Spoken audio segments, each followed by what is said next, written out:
Još jedna igra za koncentraciju, također svi stojimo u krugu.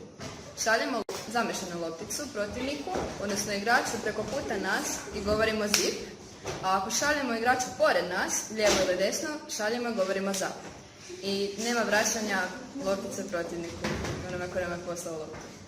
Bit je o tome da pokret bude čvrst i jasan, isto kao i pogled onome kome šaljemo lopticu. Također može igrati na ispredanje i poanta je o tome da igramo sve brže. Zip, zip, zip. Zap, zip, zip. Zap, zip, zip.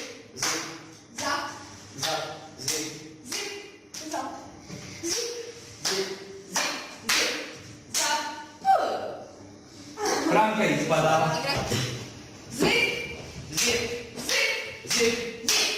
Zap, zip, Zip, zip. zap. Zap, zap. Zip, zip, zip. Zap, zap. Zip, Ispada. zip, Zip. zip.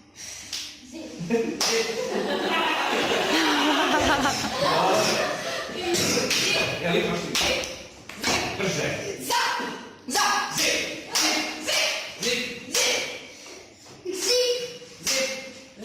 zip, zap, zap. Može se uvesti boing koji znači odbijanje loptice. Zip, Zip, zip. zip, Boing, zip.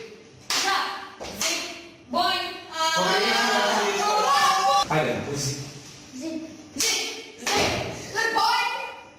Zip, Zip, zip, zip, boing. zip. Zip, Boing. zip, zip, Zip, zip. zip, Boing. zip.